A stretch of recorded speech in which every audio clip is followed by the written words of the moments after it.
मध्य पूर्व में युद्ध की आग पहले ही धधक रही थी। अब उसमें तेल की धार भी पड़ती दिख रही है।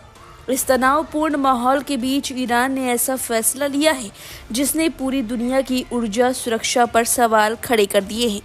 तेहरान ने ऐलान किया है कि अब स्ट्रेट ऑफ हॉर्मुज से केवल चीनी जहाज़ों को गुजरने की अनुमति दी जाएगी, यानी दुनिया के सबसे अहम तेल मार्ग पर एक तरह से चयनात्मक रोक लगी है। ईरान ने साफ कर दिया है कि यह कदम चाइना के समर्थन के सम्मान में उठाया जाएगा।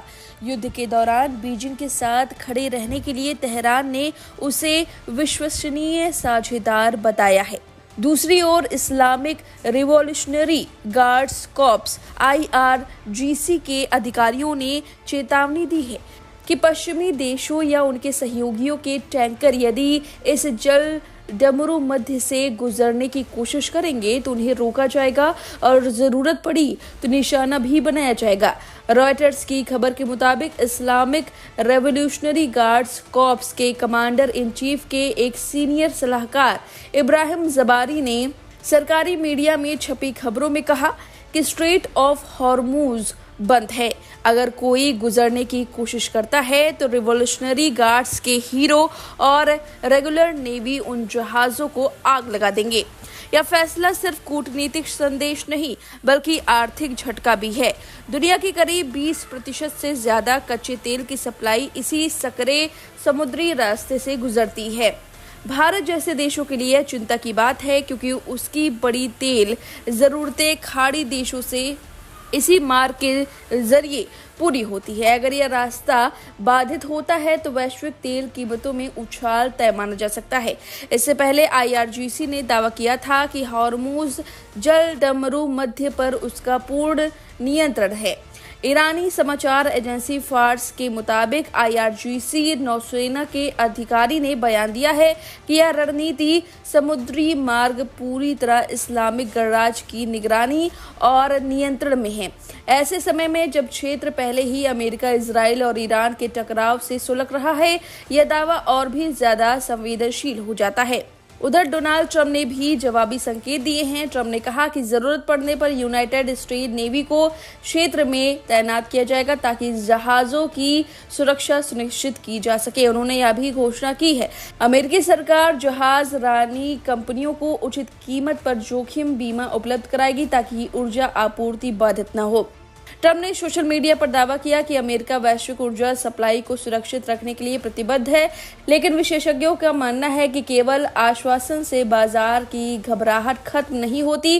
पहले ही कुछ बीमा कंपनियों ने इस क्षेत्र में गुजरने वाले जहाजों के प्रीमियम बढ़ा दिए हैं। रिपोर्ट के अनुसार खाड़ी क्षेत्र में करीब 200 कच्चे तेल और उत्पाद टैंकर फंसे हुए हैं। कुछ जहाजों पर गोलीबारी की खबरें भी सामने आई हैं, जिससे समुद्री व्यापार पर अनिश्चितता और गहरी हो गई है। साफ यह है कि सिर्फ समुद्री मार्ग का मामला नहीं है बल्कि वैश्विक शक्ति संतुलन की नई जंग है। अगर हॉर्मुज जलडमरू मध्य पर यह प्रतिबंध सख्ती से लागू होता है तो इसका असर तेल बाजार से लेकर विश्व अर्थव्यवस्था तक दिखाई देगा। मिडिल ईस्ट की यह जंग अब सिर्फ जमीन और आसमान में नहीं बल्कि समुद्र की लहरों पर भी लड़ी जा रही है। अब फिलहाल इस खबर पर आपकी जो भी राय है, हमें कमेंट करके अपनी राय जरूर दे। बने रहिए लाइव हिंदुस्तान के साथ।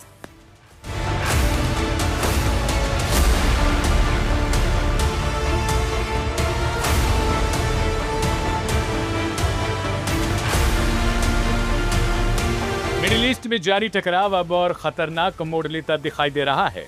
ईरान ने जवाबी कार्रवाई करते हुए कतर में मौजूद अमेरिका के सबसे अहम सैन्य ठिकानों में से एक को निशाना बनाया है। रिपोर्ट्स की माने तो ईरान ने कतर के अल उदैद एयरबेस के पास लगे अमेरिकी ballistic missile early warning radar system पर हमला कर दिया। बताया जा रहा है कि यह हमला ड्रोन और मिसाइलों के जरिए किया गया था। सैटेलाइट तस्वीरों के आधार पर दावा किया जा रहा है कि इस हमले में अमेरिकी स्पेस फोर्स का AN/FPS-132 रडार सिस्टम बुरी तरीके से क्षतिग्रस्त हो गया। यह वही रडार है जिसकी मदद से अमेरिका और उसके सहयोगी देश हजारों किलोमीटर दूर से आने वाली बैलिस्टिक मिसाइलों का पता लगा सकते हैं। इस रडार की कीमत करीब $1.1 बिलियन यानी लगभग 9,000 करोड़ रुपए बताई जा रही है। इसकी डिटेक्शन रेंज करीब 5,000 किलोमीटर तक मानी जाती है। इसका काम दुश्मन की बैलिस्टिक मिसाइलों को बहुत दूर से पहचानना उनकी दिशा और गति का विश्लेषण करना और संभावित लक्ष्य की जानकारी देना होता है। यह रडार सिस्टम साल 2013 में कतर के अल उदैद एयरबेस के पास लगाया गया था। अल उदैद एयरबेस मिडिल ईस्ट में अमेरिका का सबसे बड़ा सैन्य अड्डा माना जाता है। यहीं से अमेरिकी एयर ऑपरेशन और क्षेत्रीय सैन्य गतिविधियों का बड़ा हिस्सा संचालित होता है। इस रडार की सबसे बड़ी भूमिका यह है कि यह मिसाइल हमले से पहले चेतावनी भेजता है, यानी अगर किसी दिशा से बैलिस्टिक मिसाइलें आती हैं तो यह सिस्टम तुरंत जानकारी देता है ताकि पैट्रियट या थार्ड जैसे एयर डिफेंस सिस्टम सक्रिय किए जा सकें। ईरानी मीडिया के मुताबिक इस हमले को इस्लामिक रिवॉल्यूशनरी गार्ड कॉर्प्स यानी IRGC ने अंजाम दिया है। ईरान ने इस ऑपरेशन को ट्रू प्रॉमिस 4 नाम रखा है। बताया जा रहा है कि यह हमला हाल में ईरान पर हुए अमेरिकी और इसराइली हमलों के जवाब में किया गया।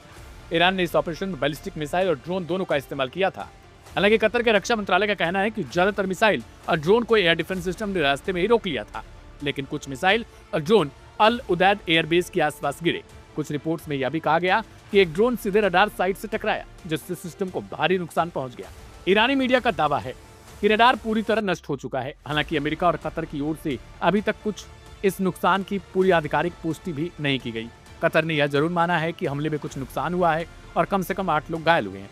अगर यह रडार सिस्टम लंबे समय तक काम नहीं करता तो मिडिल ईस्ट में अमेरिका और उसके सहयोगी देशों की मिसाइल चेतावनी क्षमता कमजोर पड़ सकती है। इसका मतलब यह होगा कि संभावित मिसाइल हमलों की जानकारी मिलने का समय कम हो जाएगा और सुरक्षा जोखिम बढ़ जाएगा। यह घटना एक और अहम बात की ओर इशारा करती है। आधुनिक युद्ध में कम लागत वाले ड्रोन भी बेहद महंगे रक्षा सिस्टम को नुकसान पहुंचा देते हैं।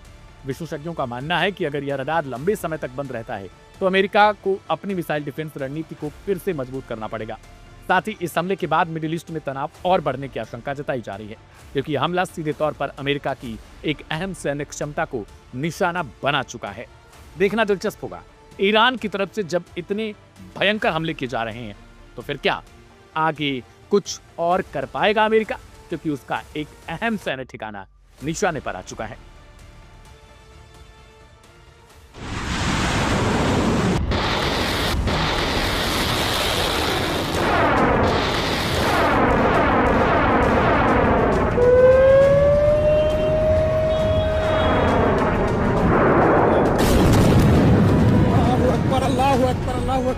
ईरान इस वक्त बेतहाशा अमेरिका और उसके अरब देशों में मौजूद सैन्य ठिकानों को निशाना बना रहा है। मिडिल ईस्ट के कई हिस्सों में धमाकों, ड्रोन हमलों और मिसाइलों के वीडियो सामने आ रहे हैं। कई रिपोर्ट्स में कहा जा रहा है कि ईरान रिवॉल्यूशनरी गार्ड कॉर्प्स यानी IRGC की जवाबी कार्रवाई लगातार जारी है। दुबई, बहरीन, कुवैत और सऊदी अरब के आसपास मौजूद अमेरिकी सैन्य ठिकानों को लेकर भी सुरक्षा अलर्ट बढ़ा दिया गया है। पूरे क्षेत्र में हालात बेहद तनावपूर्ण बन चुके हैं और दुनिया की निगाहें इस संघर्ष पर टिकी हैं। इसी बीच अमेरिका के अंदर भी इस युद्ध को लेकर बड़ा राजनीतिक विवाद खड़ा हो चुका है। अमेरिकी राष्ट्रपति डोनाल्ड ट्रंप का बयान उनके ही विदेश मंत्री मार्को रूबियो ने बयान से अलग माना जा रहा है, जिससे यह सवाल उठने लगे कि आखिर अमेरिका ने ईरान पर हमला किस वजह से किया और इसके पीछे की असली रणनीति थी क्या।